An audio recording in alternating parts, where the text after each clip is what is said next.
And so Baird Whitlock found himself in the hands of communists. And Welcome to Recotopia, a happy home for recommended movies, TV shows, music, video games, foodstuffs, and more from two people you can definitely trust. Trustability varies by region, no guarantees implied.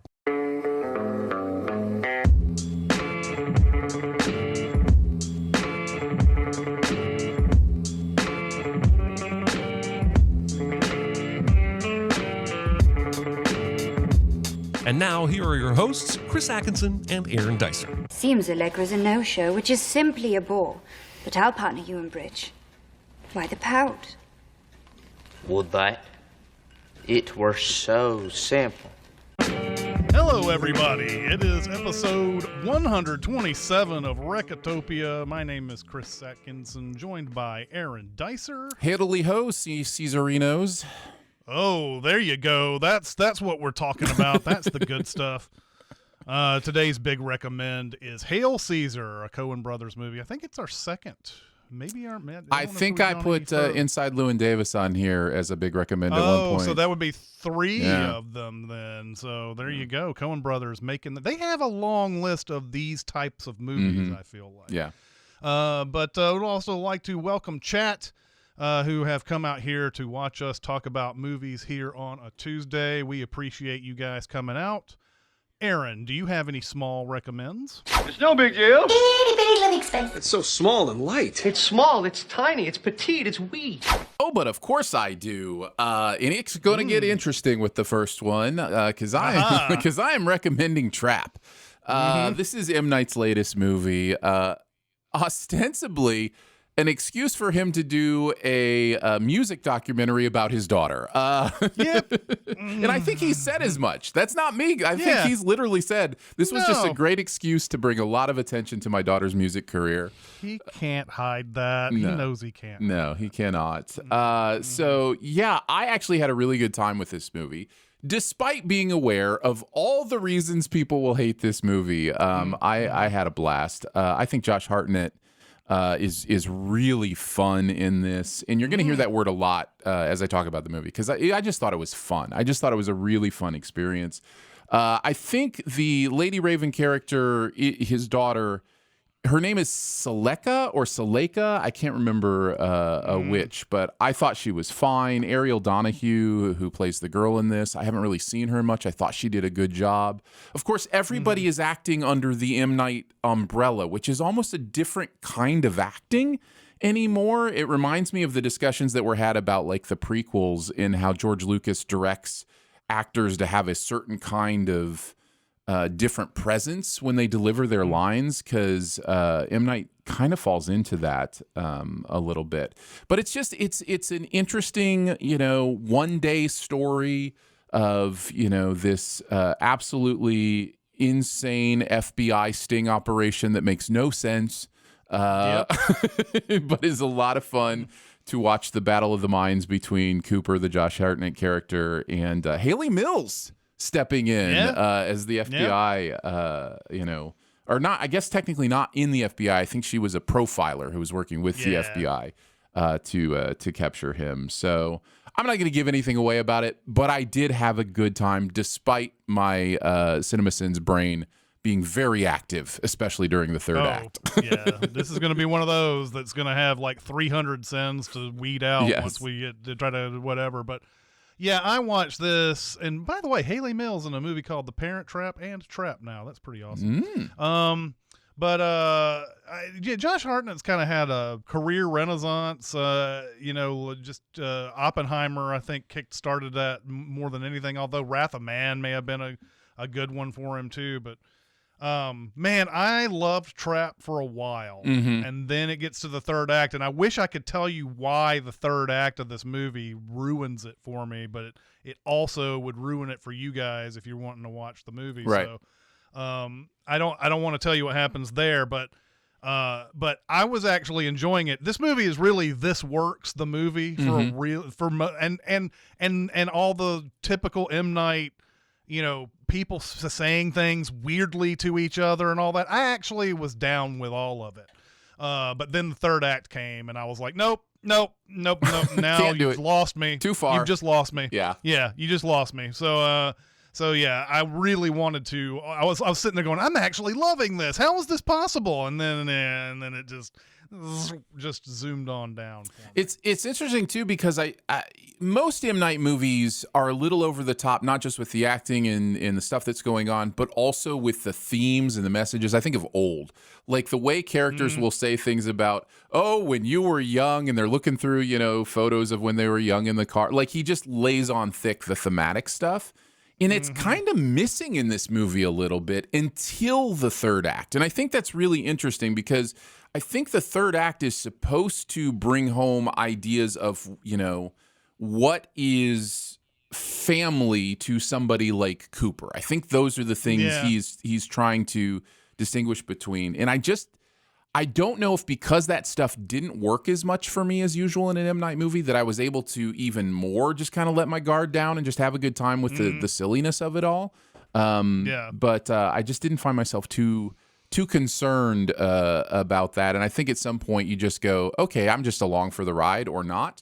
And I think you got off the ride at the point where most people will get off the ride, where it's just like my brain cannot handle the decisions that the human beings are making in this third act. So yeah, and if you wanted to do, I feel like if you wanted to do that third act, you needed to kind of like seed that a little bit better. I agree as well. I agree.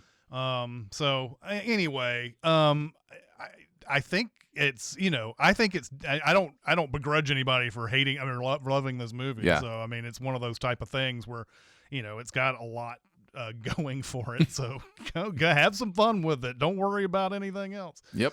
All right. I have been kind of like picking up on some movies that I missed back in the day that I've always heard about. Like a few months ago, I did 6 Degrees of Separation. I hadn't seen that movie, even though it had been in my mind for years. Another one that had been in my mind for years was Secrets and Lies. A Mike Lee movie that came out, and it got nominated for quite a few Oscars back in the day. The sort of the short story of this is that Marianne Jean-Baptiste is this woman whose mother has died, but we found out that she was adopted, and now she's looking for her biological mother. And the records state that it's this person that she has to, that I guess there's laws now that say you can go and find the biological mother if you want to. And it's undeniable that Marianne Jean-Baptiste is black, and her mother, that the records say that is her biological mother, is white. And so there's this whole thing like going, well, is this did they mess up the records, or is there something that we're not being told here?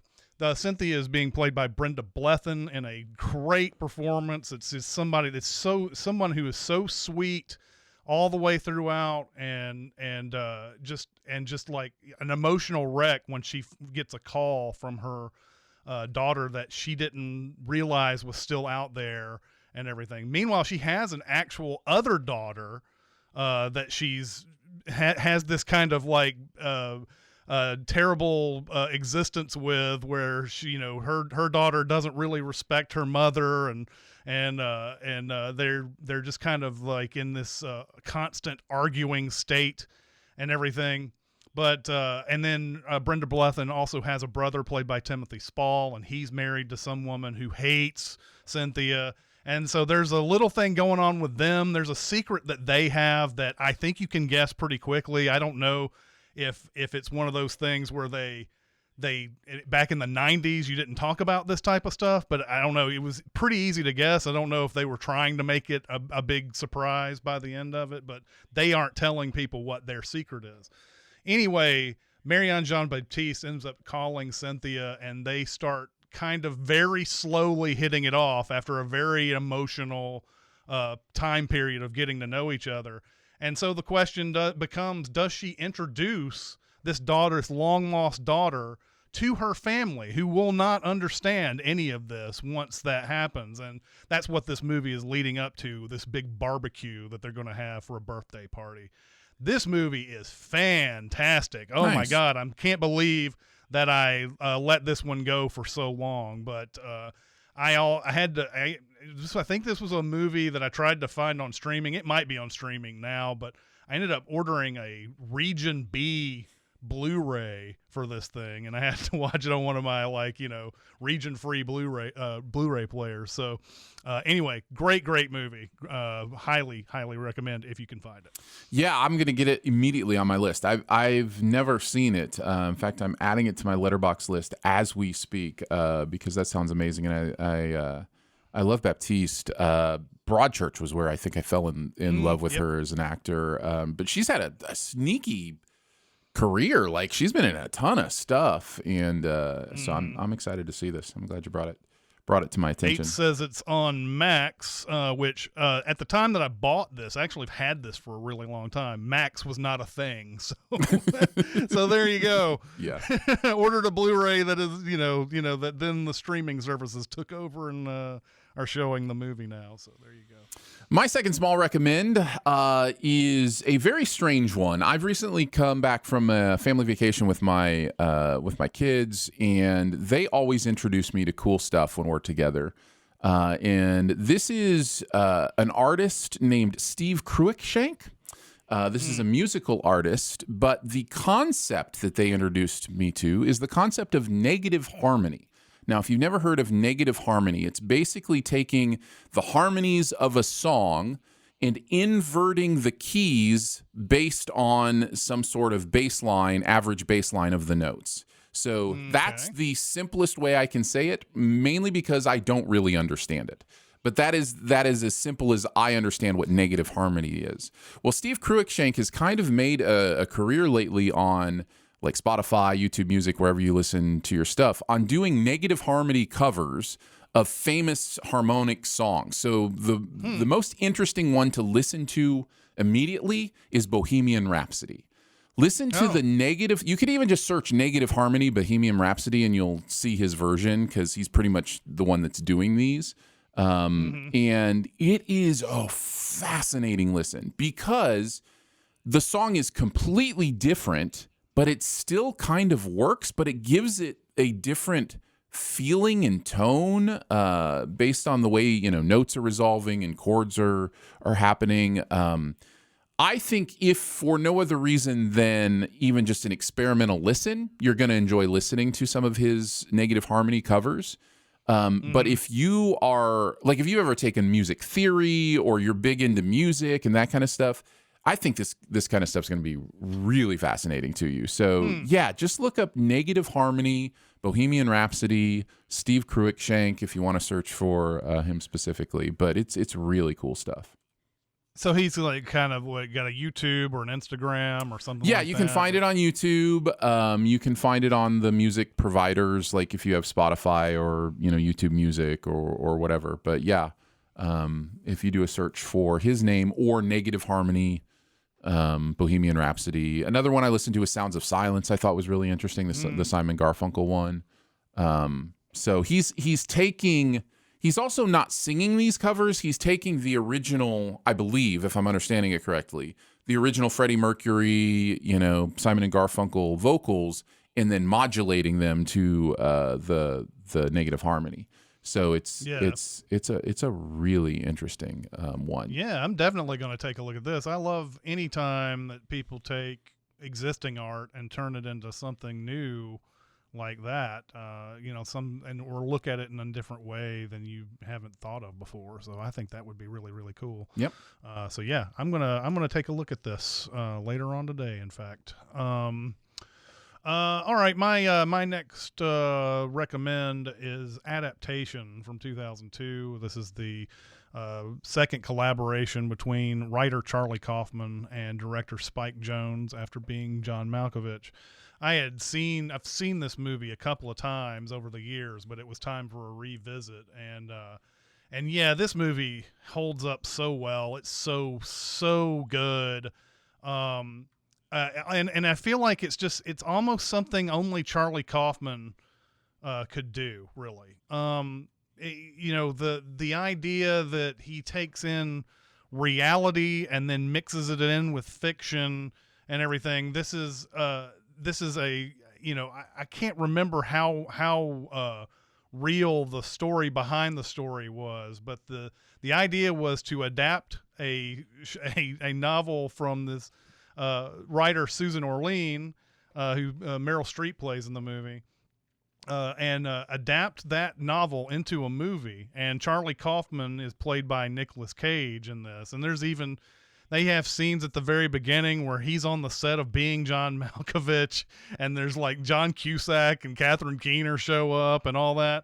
And we see Charlie Kaufman as this guy who people really respect and love, but they don't like being around because he's always a sad sack and he's boring and whatever. And he's got a twin brother who, of course, Charlie Kaufman completely invented for this movie, but somehow got a credit for him on the screenplay on this movie.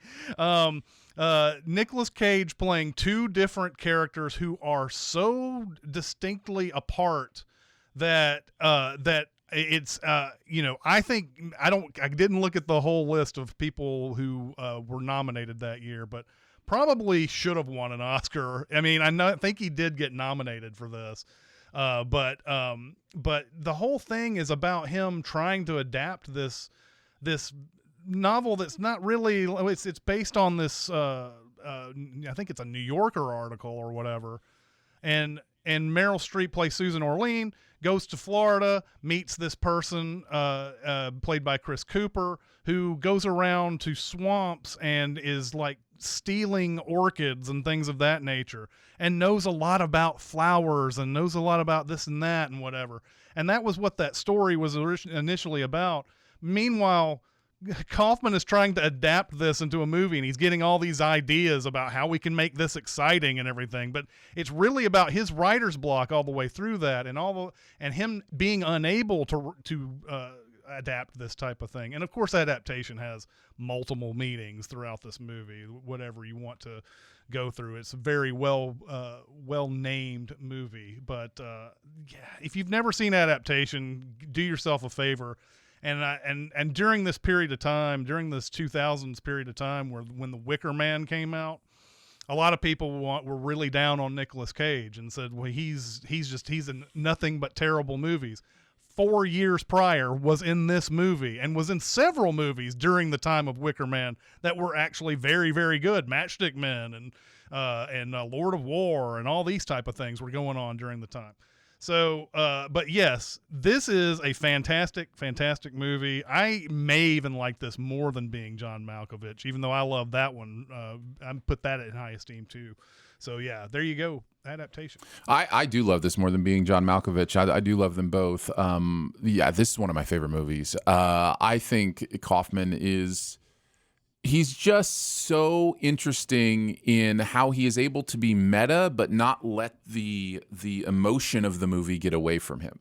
So when he writes something, and of course Spike Jonze is a big part of that as well. But yeah, it is autobiographical in many ways. He literally says the movie was written by Donald Kaufman and dedicates it to him. In a wink to that. So yeah, it's a pretty amazing movie. And I did look it up. Chris Cooper did win the Academy Award for Best Supporting Actor for this movie. And Nicholas and Meryl were both nominated, as was Charlie Kaufman for the script. So it did get 4 nominations. Yeah. So yeah. Yeah, I can't remember who won over him, but anyways, it's one of those where you look at it and like, who beat this? Who beat this performance? But yeah, a fantastic movie that all of you guys should take a look at sometime. Okay, on to our big recommend. I'm fine. It's just that you're so big. It's so huge. It's a good rule, but this is bigger than rules. It's bigger on the inside. Is it? I noticed. And Aaron, this is your big recommend, so take it away. 2016's Hail Caesar is the 19th Coen Brothers film. It is set in 1950s Hollywood, starring plenty of people you know, and also many fake movies you'll wish you could actually see. The movie starts as an angelic choir sings us through the opening logos and directly into a broken-up Josh Brolin, lamenting that he's lied to his wife about his tobacco habits as he sits in confession. We then begin some glorious Michael Gambon narration about this Eddie Mannix and his job as a studio head and fixer. We get to see Mannix in action immediately as he interrupts what's called a French postcard situation and smooths it all over with a few slaps of an actress, a fake name, and a bribe of a few cops. Gambon then narrates us into the story of Rome as the Coens play Wes Anderson, and where a very Clooney-like Caesar overacts his part in the titular movie, the titular in-movie, I should say, in Saul of Tarsus encounters a divine presence to be shot later. We find out Mannix is watching some early assembly work of this movie and that he would like some clerics of all faiths to come in and give a look-see. Next up, we see Mannix on a call looking for an actor for a different picture, a classy picture. He's talked into snagging Hobie Doyle for the role, a Western wonderkind with the horse skills of Roy Rogers and the looks of Alden Ehrenreich. Cut to a nervous Newman Nedry dropping something in a Roman chalice instead of following his instructions to recline with his lyre. Instructions, by the way, given by the very underappreciated Kyle Bornheimer, who I love, who is one of many amazing that guys in this movie that only have a line or two. Clooney is on set now as actor Barrett Whitlock, and I really do love the names in this script as well. Just great names. As he grabs the aforementioned chalice, he plays a wonderful game of Will He Drink It? Before chugging the entire goblet, leaving the set ill, and then later passing out into the arms of his poisoners. Next up, a priest, a rabbi, and a minister walk into a room. But instead of a punchline, it's just Mannix trying to make sure his movie isn't going to offend a single human ever.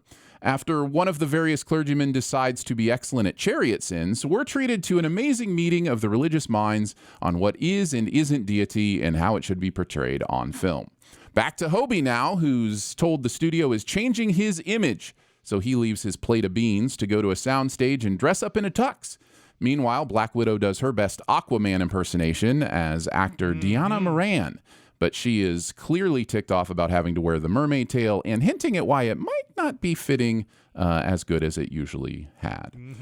We now cut back to Hobie doing a scene for Lawrence Lorenz, who, in only the way that Ralph Fiennes can, requests a mirthless chuckle and finds complete exasperation as Hobie is clearly so over his skis that he's trippingly over every line. Absolutely nothing comes simple for him. Oh, but would that it were. Meanwhile, the kidnapped Caesar has been taken to a beach villa, and Mannix is now trying to figure out how to shoot around him being missing. Lorenz, who's fine with you using his Christian name Lawrence, by the way, is still in a huff and wants Eddie to cut Hobie, but Mannix has to leave for a lunch date that appears to have been cut from Nolan's Oppenheimer and added in here. Back at the kidnapping mansion, Whitlock wakes up and finds his way into a room of strange men who apparently don't want crusts on their sandwiches, are studying history and economics, have hired a very intrusive photographer, and are very well read. After Mannix receives a ransom note, he's interrupted by both Thora Thacker and her twin sister Thessaly Thacker, who want to discuss possible stories they might run and why they both look so much like Tilda Swinton. Meanwhile, Hobie has dropped by to discuss things, and Mannix spills the aforementioned beans to him about the kidnapping. And lo and behold, Hobie's actually got some street smarts here and points out that the extras might be good suspects before Mannix heads out with the $100,000 to pay the ransom. But not before we get a Channing Tatum number as Bert Gurney doing some tap dancing and singing a cheeky lament to the lack of dames that will be present in his life when he ships out. But on the positive side, at least the songwriter knew the actual plural for octopus is octopuses and not octopi. Baird, meanwhile, is getting deeper lessons on communism and seems to be having a good time being supremely impressionable. Next up, it's back to some Mannix genius as he's planning for Deanna Moran's unplanned pregnancy. His idea? Have her adopt her own child. Genius! Mannix then heads to see some Merrily We Dance dailies where editor Francis McDormand knows how to run the projector, but not how to avoid wearing scarves to work. Also, I'm pretty sure that film burnt out, so I'm kind of confused how putting it in reverse unmelted it, but the resulting It's Complicated joke is worth it, so all is forgiven. It didn't. It did. Fair enough. It didn't. Back to Hobie, who's going to pick up Carlotta as he is her studio-mandated mandate. He then passes the time waiting by doing some rope tricks that I'm sure he learned in his days in the rodeo. Mannix, meanwhile, heads home to have a meal, tuck in his kids, put some bribery planes from Lockheed on the shelf, and avoid his wife's questions about his smoking. Then it's on to more Hobie and Carlotta, who are getting along pretty well at the premiere of Hobie's movie, Lazy Ol' Moon. A brief interaction with studio personhood stand-in Jonah Hill, who's bonded, by the way, and a realization that Scarlett Johansson is super thirsty for a man with good stampin' forearms. That's right. Eventually, we're back with Hobie and Carlotta's date, but the spaghetti wrangling is interrupted as Hobie sees Channing Tatum's Burt Gurney with the briefcase he knows is full of ransom money.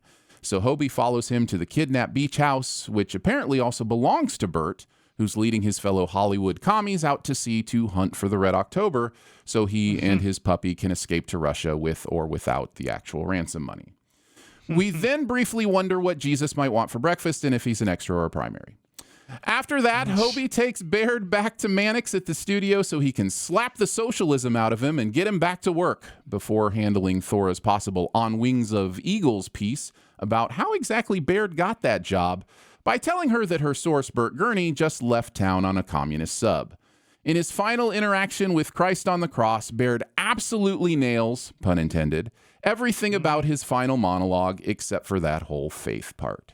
And so we end where we began just over a single day later, with Mannix in confession trying to figure out what's right and where his purpose is. But as a new day dawns on Michael Gambone's voice, we're assured that Mannix has found his stride again and has decided he will not be making any bombs. At least not the exploding kind. And that's right. Is Hail Caesar. Chris, what did you think this time through? Yeah, first time I liked it. Second time I love it. I love it now. It's weird to me that this one, I always try to figure out why certain movies, especially when they're by the same people, like The Big Lebowski and Burn After Reading, both of them did bomb at the box office and now have huge cult followings. Of course, Big Lebowski has gotten to the point where it has its own convention. Right, yeah. And meanwhile, something like Hail Caesar, which does everything Coen Brothers movies do well, has not become this kind. Now, I guess I have, over the years, run into people who love Hail Caesar, but it hasn't had quite that same lasting power as those other two movies. And this one, maybe it's because it's the era and it's really hard to get steeped into the 1950s and like what they're doing in those things, because they're all based in like real things that they were making back in the 50s. You know, like the Scarlett Johansson character is based on a real person, a real actress, like was it the Buzzley Berkeley musicals? Yeah, and all exactly. That type of stuff. But they're all doing movies that were done back in the day. But just taking a look at some of my my notes here. I love that it drops us straight into the action.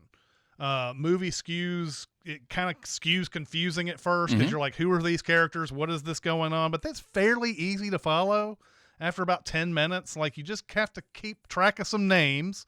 But luckily those names they meet those people like in the next scene. It's not like one of those things where they mention somebody and then it's like 50 minutes later you're like, oh, you remember the person we brought up at the beginning of the movie? It doesn't do that, so it's pretty easy to follow. Mannix's very first thing he does sets the theme, I think, for this whole thing, because everything is about image, covering for and counseling stars and directors whenever something may damage the studio's reputation. And most of this has to do with sexual situations. It's either photos at the beginning of the movie, out of wedlock pregnancies, cheating on spouses, and of course rumors of homosexuality. All of those things are things that are fires he has to put out throughout this whole thing. And it just is immediately kinetic movie when it goes into this thing. It doesn't really stop to really set anything in motion. You're just like, all right, I'm on for the ride. And this is something the Coen Brothers do really well. They did it in The Big Lebowski as well. They did the exact same thing. I love watching the Hobie Doyle thing where he's shooting a Western, and then they need him back at the studio because they're changing his image. And Hobie just kind of accepts it without a single question. He's like, we're going to change your image. And he's like, all right.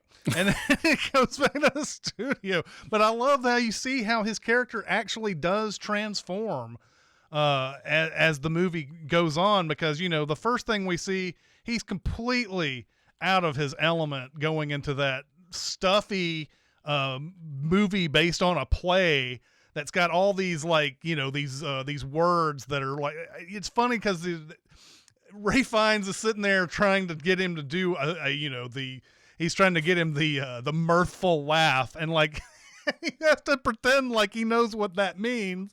And so, you know, he goes in as acting is ridiculously stiff and just not working at all. But as it goes on, you see him, he's kind of got more to him than just a dumb Hollywood actor, because I love the part later when he's talking to Josh Brolin and Brolin's like, you know, we don't know who kidnapped these guys and whatever. And he's like, you know who I'd look into? I'd look into the extras. Because, you know, all the people that you see every day, the crew and all them, you see them, you know, hey, that's Jim. He does the lights or whatever. And then, but the extras, you don't know them. You don't know what they're up to. And he's exactly right about that.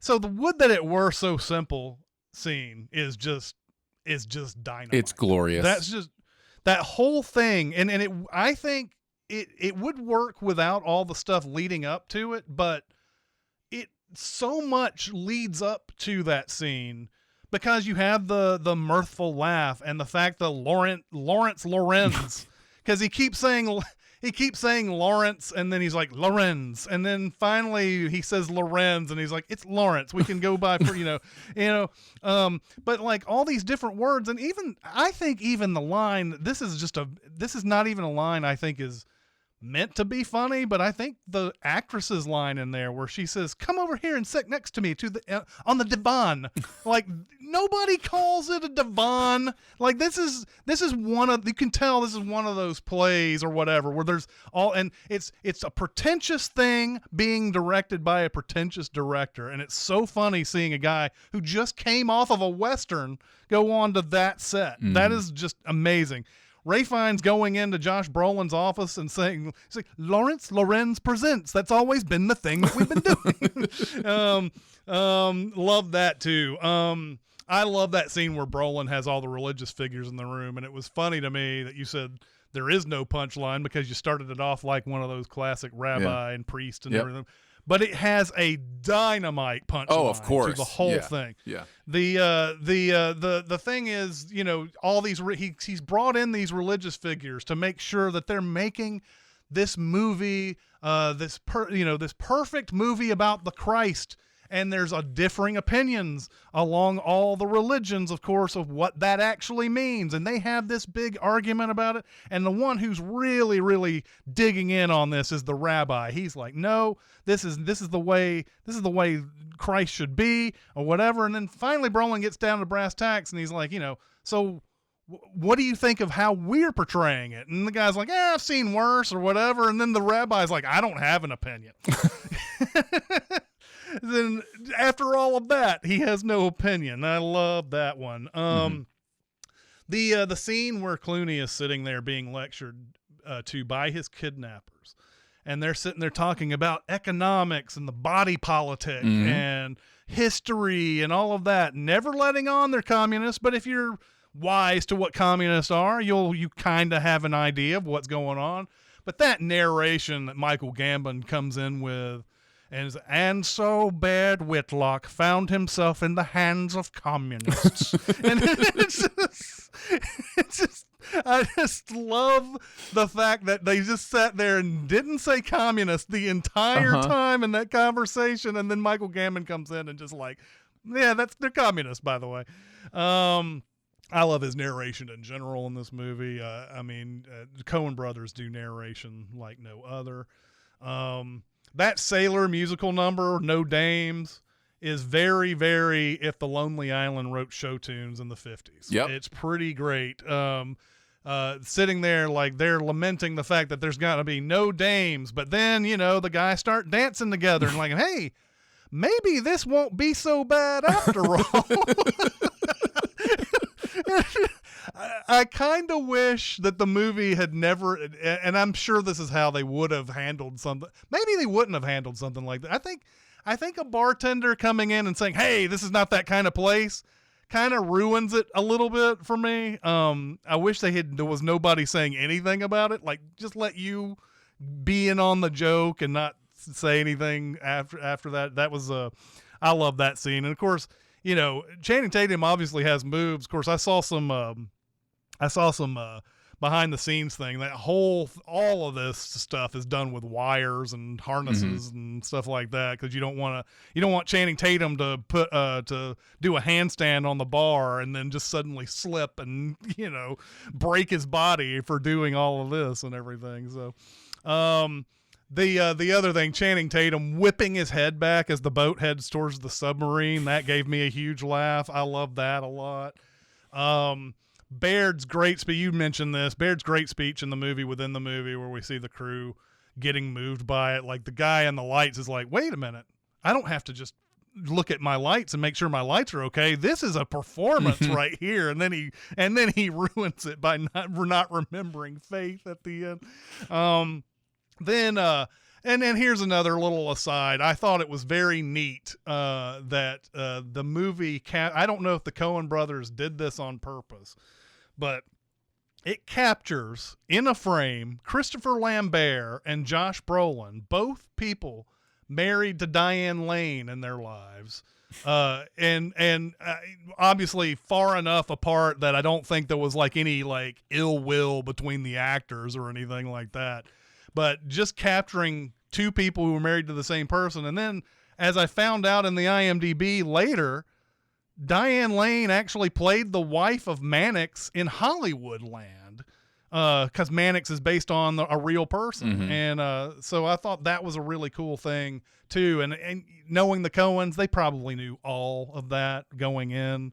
So I'm assuming that was a thing. But anyway, yes, this now, I mean, like a lot of Coen Brothers movies, it vies for the top 10, doesn't it? It's just one of those that kind of, is it possible even that, to rank Coen Brothers movies anymore? Because it seems like every time you watch something anew, you got to reassess it. Like, where does this rank in their whole career and everything? Is this possibly a top 10er for them? It's funny when I think of like ranking Coen Brothers. I think I've used this metaphor before, but it's like when you get a pizza and it has 8 pieces. It's like ranking the 8 pieces of pizza. It's like, it's all so good. How do you distinguish, between what's technically that you like better or whatever?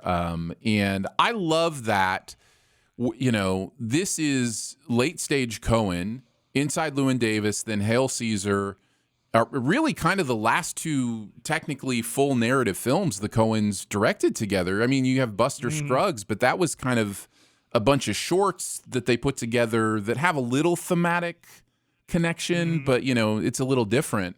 I just wonder if Hail Caesar is the last like Coen Brothers written and directed movie we might see, because now they're kind of doing their own thing. I know Joel did the Macbeth, the tragedy of Macbeth, right? And then Ethan's been doing some stuff recently too. So yeah, it's interesting to me that, we kind of feel like maybe those 20 movies are the Coen canon, if you include Buster Scruggs, and it's wild. And they've never come out and said why or anything like that. If it was just a kind of a like, I'm tired of something, or like one of them is tired of doing something, or if they're just tired of working together or whatever. Because it's amazing they've worked together this long. Yeah. When you have that collaboration where somebody has an idea and that idea gets shot down, and if that idea gets shot down just enough, then you might start being like, well, I kind of want to do it my way at some point, to see what it looks like, But One thing before you go into your the frame of the film that gets burned in this thing. And by the way, Frances McDormand does have the little line at the end. I shouldn't wear ties in this place. Yeah, exactly. That was a thing that was in projection you were told not to do. Yeah, never have loose clothing. Yeah. But the one thing that gave me a tremendous smile in this movie is that the film does burn indeed, and then they rewind it and gets her out and everything, and then she goes and resplices it. Now, when it comes through, this may be a thing that only like projectionists can see, but there was a brief blip of a burned frame that showed up on the amazing on the run back. And it gave me a tremendous smile because that's what I was looking for when they ran it through. Nice. And it's just this, and it's gone, and it's a beautiful little detail. That's nice. I specifically threw that out there knowing you would know the actual, what happened. So that's awesome to hear. I love this movie so much. I love it even more this time through. Like I said, I love that late stage Coen is, in my mind, as good, if not better, than some of early stage Coen. Like, it just doesn't feel like they ever lost their fastball. This movie gives me such Hudsucker vibes sometimes, where, just quirky characters who you love to see what they're doing next, saying quirky lines. It gives me Barton Fink vibes at times, especially with the Hollywood stuff and some of the jokes. This is a straight screwball comedy at times, which I love. Like, they are really finding a way to capture what made some of those old movies really funny. That would that it were so simple thing is a bit, the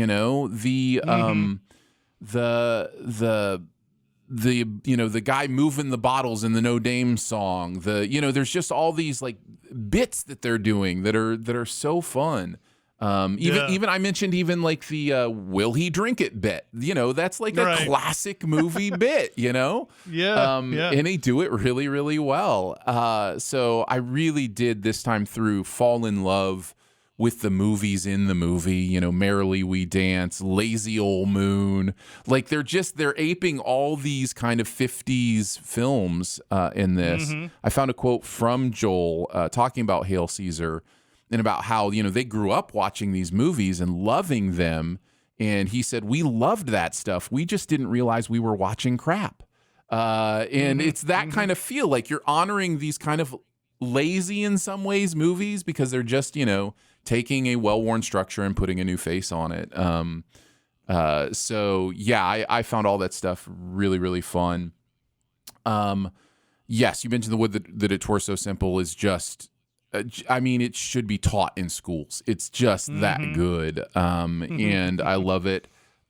Including the tag, it's complicated later, is just so perfect. Yes. Laugh so hard. There are little moments that I caught this time through when Baird is saying, he says, what if I just named names? And everybody in the room leans forward and sits as if they know that's the phrase, naming names. Just made me laugh. And you look around the room with those communists and you're just like, is that Fisher Stevens? Yeah, that's just Fisher Stevens hanging out in the communist room. Or, who else was in there? Alex Karpovsky, who I see in all these things. This hilarious little photographer thing where you just suddenly see a bulb flash and Clooney looks over and there's Karpovsky with this smile on his face, this evil smile on his face, or like whatever you want to call that smile he had on his face was just amazing. Patrick Fischler, who I've seen in a bunch of stuff, hanging out in there. And of course, he's an all-timer. David Krumholtz, just hanging out in the communist room, before his Oppenheimer resurgence. There you go. But yeah, just the fun stuff like that. Even his wife is played by Allison Pill, who, by the way, is the wife in Trap as well, which I found interesting. I mentioned, Wayne Knight being in there. Just so many of these faces that I know from other things, just doing fun, interesting stuff. I found that fascinating as well. Let's see. I think that's I think I'll go back to the No Dame song because I think it was one of my favorite parts the first time I watched it, and I think it may be vying with Would That It Were for my favorite part in the movie. And it's not just because Channing Tatum is so talented, which he is. He's incredibly talented. But it's a really great reproduction of those big dance numbers. I love the part where the bartender's trying to clear the tables, and so he's moving the table sheets from under their feet as they're dancing one by one, and just stuff like that is really interesting and fun. And you mentioned the one part of it that I also had not necessarily an issue with, but I was kind of like, I think you could have left that unsaid. It gets at the end. I think there's like a dance move where he's standing between two guys thrusting back and forth, and then that kind of bar line. Well, and considering the fact we're in the middle of the Hays Code stuff and everything, I don't think they would have even brought attention to any of this stuff. Like even though the song is and the everything that's going on in the dance number is blatant, it doesn't go right out and say it at any moment. So especially there's this one moment which I think is the perfect tag and the perfect level of subtlety. Is the moment where all the other guys open the door and they see what's going on, and you're expecting the "oh my goodness" reaction, but they're like, "Hey!" and they all join in. This looks like fun in here, and it's just so perfect. I absolutely loved going through this movie again, and man, I hope they're not done because, like I said, I don't think they've lost their fastball together. But maybe it's just kind of people move on from stuff even when it stays good. It's just like we've had the Coen brothers for 20 movies. We kind of know what it is. I don't know, but fun stuff. It's kind of, I mean, it's none of our business, but it's also sad when we don't know what's going on with these times. I always think about Gene Hackman. He's perfectly content to be a grandfather and just living life without being a movie star. But I'm always like, can somebody pry him out for one more movie before he goes off into the, wherever the hobbits go at the end of the movie? So, that's what I keep, hoping for, but it may never happen. You kind of hold both of those thoughts of all the best to them, they deserve it, like they don't owe anybody anything. True. And at the same time, how cool would it be to see Gene Hackman come back for one last Gene go Hackman at it. In a Coen Brothers movie. There you go. Let's do it. Greenlight it. All right, going on to our super secret double feature. Be very, very quiet. Secret? What secret? Our dirty little secret. I tell you something I've never told anyone. So look, there's some very natural ones for this. If you're going to go Coen Brothers, Barton Fink would be a perfect one for this. They even mention the Capitol Studio or whatever in Barton Fink, with it they end up that is the main studio in this movie. Barton Fink takes place in the 40s, and it's kind of leading up to this. So Barton Fink would be a perfectly good one. I wanted to sort of stretch away from the movie within a movie or the inside baseball type of thing of this. So even The Player came to mind. The Player would be a good one for this as well. But I ended up going with the era, and there are a lot of similarities between these movies. And I went with L.A. Confidential, which is the poster behind me as well. I think that with all the stuff, especially with the Danny DeVito photographer character and all the little scandals and everything that are going on in this movie, the hookers that are cut to look like movie stars.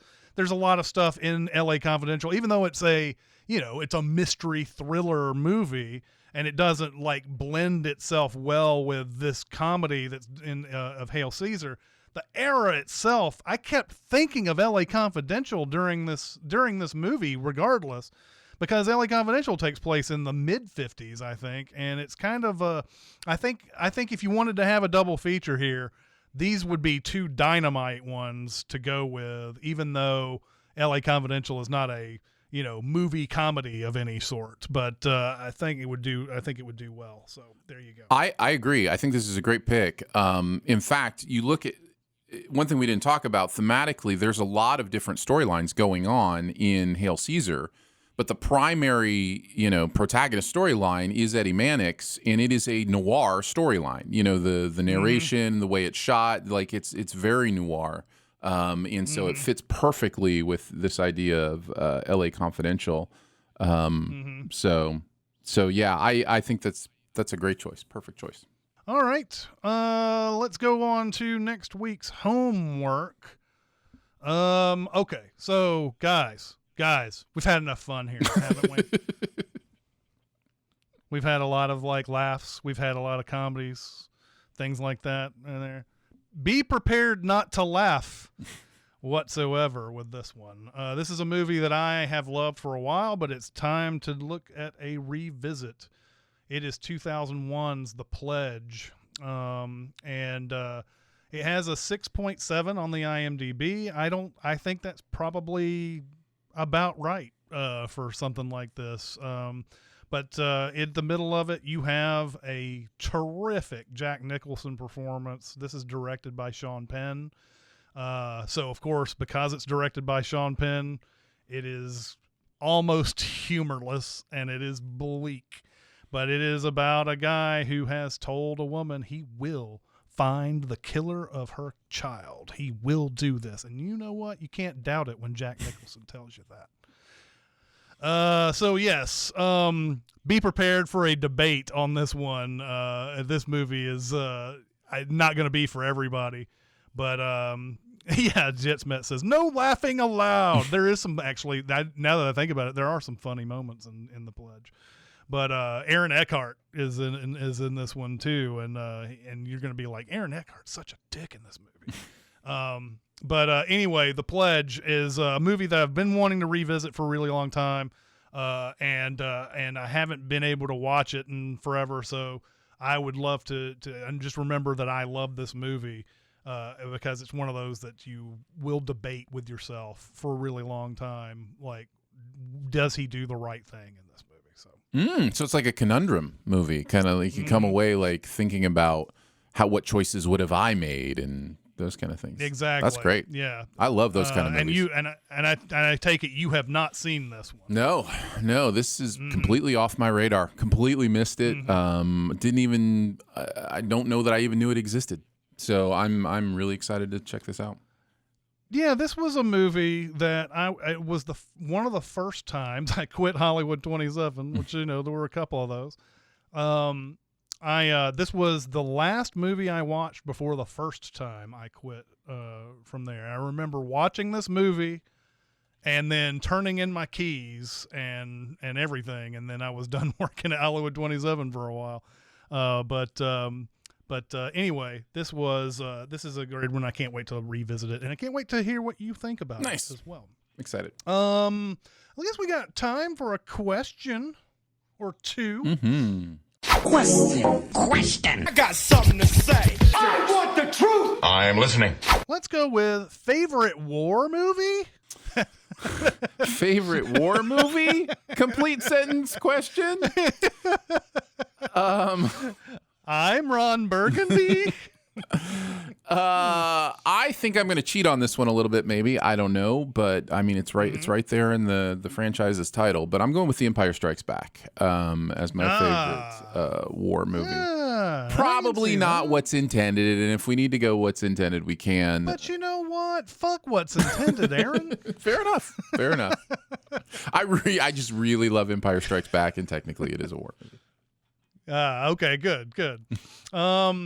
Mine is going to be Apocalypse Now. I think this movie has grown on me so much over the years, and it seems like I find like a period of time to watch. Like it'll be like usually it seems like almost an annual tradition that I pop in Apocalypse Now and give it a whirl. And there's 3 different versions, so you can choose which one that you want to.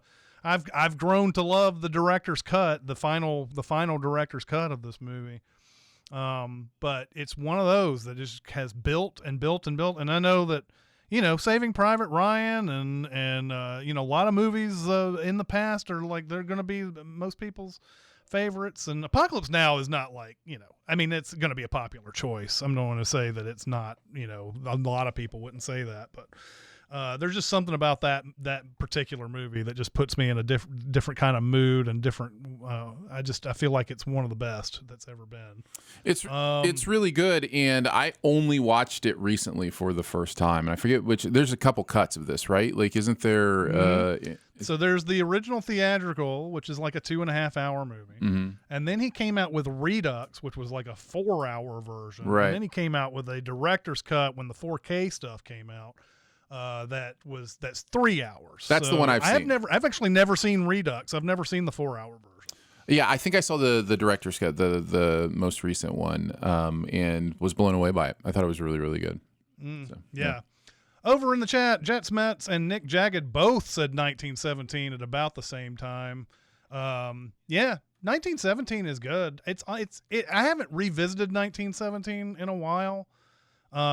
But I remember really, really liking it. Of course, it's, I saw a thing with Tarantino breaking it down the other day where he laments the hidden cuts that are in 1917. He's like, are you really doing a continuous cut then, if that's the case, where you have a hidden cut?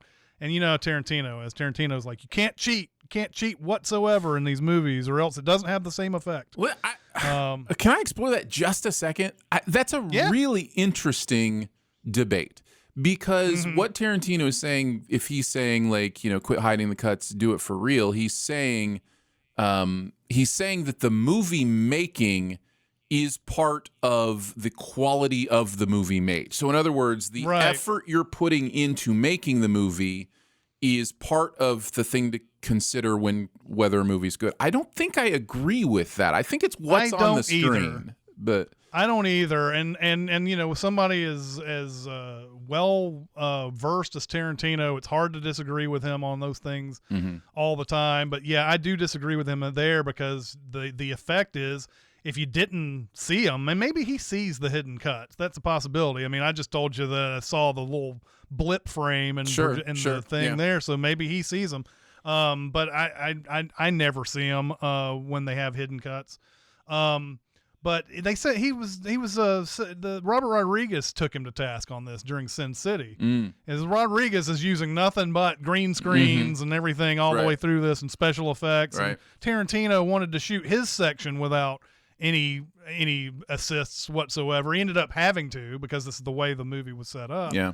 But Rodriguez is like, we're all making make-believe here. What do you say? what do you mean we're cheating? Yeah. And so like they have that same argument. I mean, I can respect it. Like when I found out that was it in Revenant where Inarritu did all natural light. They did no lighting on that movie.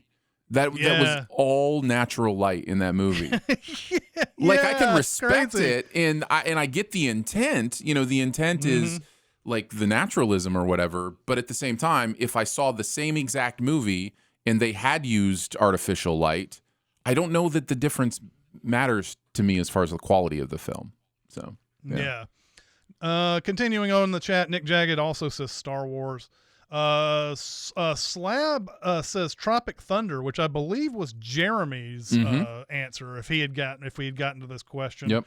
I think it is. I think it's an excellent. I mean, even though it's a comedy about making a movie about war or whatever, I think it's a good war movie too. WTFG says Dr. Strangelove. That's a great even choice. Even though there's like not much war on the screen, it's a good war movie. It's very, very good. Nick says Indiana Jones and the Last Crusade, also technically a war movie. Okay, all right. Slab says can't help but nobody has said The Thin Red Line. That's true. That was a big recommend. We should have come up with that. Slab also says Apocalypse Now. Castro says Alex Garland's Civil War was good. Yeah, it was. And then let's see, anything else? Okay. All right. Well, that's going to do it for this episode. Once again, chat, thanks for coming out and bringing it today. Appreciate you guys coming out. Next week is going to be The Pledge, and I can't wait to dive into that, especially since Aaron hasn't seen it. So that'll be really, really cool. Be good to hear what you guys think of it as well. All right, so that's going to do it for this week. We'll see you next time. See you guys. See ya. Bye.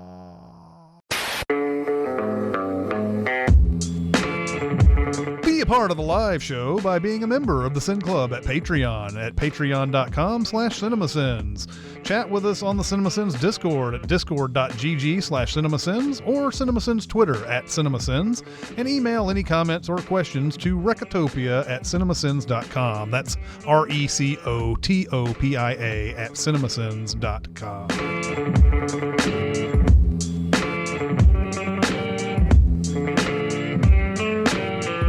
It's a reminder how big the planet is. You know, they're just places. I don't know if there have to be actual like square feet of water or land that nobody has been on just because it's so remote. And why would anybody? Like, people have been to the North Pole or the South Pole or the top of Everest or, you know, whatever, because that's like a known thing. But, you know, just this random square foot in the middle of the Pacific Ocean, like, you know, like, it may have never gotten traversed over. Like, it's just, it's wild to think how big stuff is. And certainly if you start diving under the ocean, there are square feet of water that have never been, you know, traversed by humans. I think I heard the stat the other day. I mean, it at first could be remembering wrong, and second, this might not be the best of stats for all I know, but I think 80% of the water on the earth has not been explored to its fullest. Right, yeah, something like that. I mean, if it weren't for satellites, I would think there's probably an island out there somewhere we haven't discovered. But I imagine somebody has scoured through satellites, like all the surface. Yeah. But yeah. Yeah. But yeah, you mentioned Mount Everest. That was something that was the first time I had heard anything about. You know, you when you think of Everest, you always think of a lone person with a Sherpa going up and climbing it and saying, "Yeehaw! I conquered Everest." Yeah. And I believe it was the book Into Thin Air that was the first inkling that, there are lots of people who come out every year during the season to climb it. And there's an actual real problem with litter and stuff like that. Like, you can imagine going to Everest and you're just walking through after a music festival or something like that. That's what it looks like. And of course there's usually teams. It's like 10 to 15 people that are going up at any one time. And they have to find those very specific times to go up. And there are times that you're not supposed to go up. And man, anyway, I thought that was strange. It is. It's really, it's like the world's most dangerous amusement park line. You know, like it's just several groups of people with different Sherpas, different leaders who are waiting their turn for their group of, 10 to 15 people to, traverse the last however long it is. You know, they've got that final base camp that's a certain amount away or whatever that everybody just stays at. And and the other thing that's wild is the lost just stay up on they don't bring the bodies down. Like, you're walking past corpses. Like, it's wild. As of January 2024, 6,664 people have climbed Everest. So that's I would have thought more. I would have guessed more. I would have guessed more as well. There have been almost 12,000 summits, but only 6,664 different people. I guess they keep a pretty good record. I don't know. Yeah. That's a tiny amount, actually. That's not a lot of people. It's very tiny. You would think I would think it would be more after all these years and how many people apparently go up. Yeah. That was apparently the thing Into Thin Air that was the biggest problem, was that I think there were two different teams, and maybe there was also the team that was shooting the IMAX movie around at the same time. But one of the big issues with the sort of the monetization of Everest was that when they went up when this particular crew went up, the weather was such that you shouldn't go up there. Like, it was like I think you could either try to go at one time and get up there, but you might get stuck up on the top, or you could wait for it to go by. But then I can't remember, but they decided to go at a certain time because all these people had paid so much money to, go to the summit. And a lot of these people aren't like experienced climbers. They're just people who are rich, and the people help them get up there. So that's what they want to do. And so a lot of times, like, the idea of getting all the way to this one base camp and then not summiting was such a big thing that, like, oh, let's risk it. Let's try to go up there with the big weather coming in. Why not? I was just thinking of other things that very few people have done that people try to do. So I looked up the Titanic wreckage. How many people have seen it with their own, like gone down and seen it with their own eyes? And it's less than 250 people have been down to actually see the Titanic. I kind of believe that more than I guess I believe the summit thing too, but that seems more likely. Like, I would have guessed, like, I don't know, hundreds of thousands of people for Mount Everest. For Everest, yeah. But I guess all in all, that is a lot of people. We have a hard time. Even, I guess you just have to imagine a football stadium of people getting up to the summit. Mm-hmm. Yeah. Kami Rita Sherpa of Nepal has been to the summit the most times with 29 summits. Been up there. Oh my God. 29 times. Wow. That was another fun thing of history too, was that, was it Edmund Hillary? Was it Sir Edmund Hillary is the one that's credited as the first one or whatever? Right. And of course, he took a Sherpa with him. Right. And the Sherpa kind of curiously knew how to get up the mountain. Yeah, but he was first. So we had a good time. We went to Michigan. It was kind of a nostalgia trip for us because, the kids grew up there. And so we kind of visited like different places where they grew up, and, their childhood park we went to. And so there's like this cannon that's at this park. It's a common thing at parks in Michigan. They have military cannons that are just there for whatever reason. And we had pictures of them as kids on this cannon, so we took updated pictures of them as adults, sitting on this cannon or whatever. But it's just it's interesting to kind of see through their eyes, like what they remember, because we were adults during that time, so we remember a lot of it. But they were like 4 to 10 years old, when we lived there. So like, it's interesting to kind of see that through their eyes. Yeah. But then also went back to like my grandmother's old house in Port Huron, which is right on Lake Huron. And that was interesting for me because it looked so much smaller than I remember as a kid when I would go to, used to go visit grandma or whatever. And it's this tiny little house. And to me, it was just like, grandma's mansion on the lake, kind of thing. Oh, yeah. And it's interesting how perspective changes things like that. Oh, yeah. Yeah. Yeah, but it was fun. So was it all just kind of out in the country, or did you hit any cities? We hit some of the touristy cities, like some of the beautiful northern Michigan cities. Like Holland is, a really great beach town to visit. Especially, we weren't there during the spring, but if you're in Holland during the spring, they have like the Tulip Festival. It's really beautiful.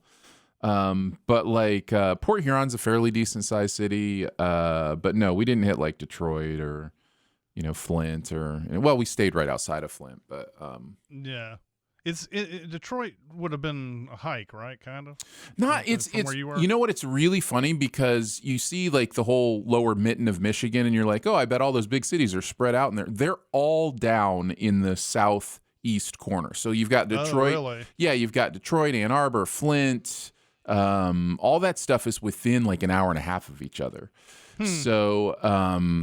So yeah, we could have been in Detroit within an hour. It just, it just wasn't, in the cards. I suppose we could have looked to see if there was a Tigers game going on. I really just didn't think of like the sports angle of kind of this trip. Because Comerica is a beautiful park, man. I love going to Comerica. Yeah. It's really nice. But yeah, this was more about like hitting the old haunts and kind of getting up north and letting them see like the Mackinac Bridge and Mackinac Island and the Upper Peninsula area, because it's really beautiful up there. I have never been to Michigan, ever. Yeah, I've never been. Let's see. I guess how far north have I ever been? Chicago. Probably. Well, I don't know how the how it all works, because we are in a spherical planet, right? Yeah. But I feel like, I've been to Canada, but I'm trying to think of like which state is the furthest north that I've ever been. It's probably Massachusetts or Vermont.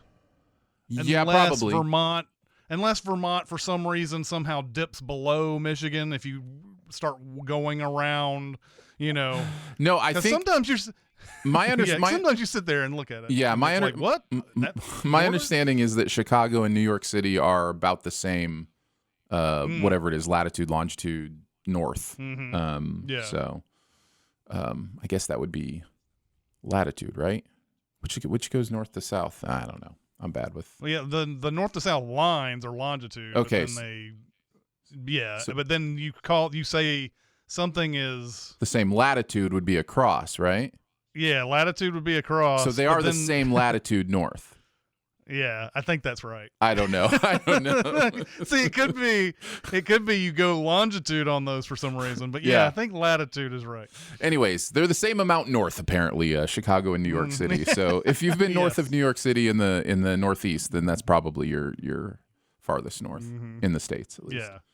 That's the other thing about like Port Huron and Detroit.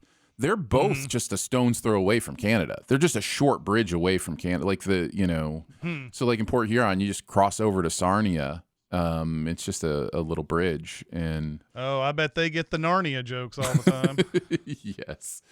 Yes. I honestly never even thought of that, Sarnia. Oh, really? Rhyming with because it was the Chronic what of Sarnia? The Chronicles what goes of Sarnia?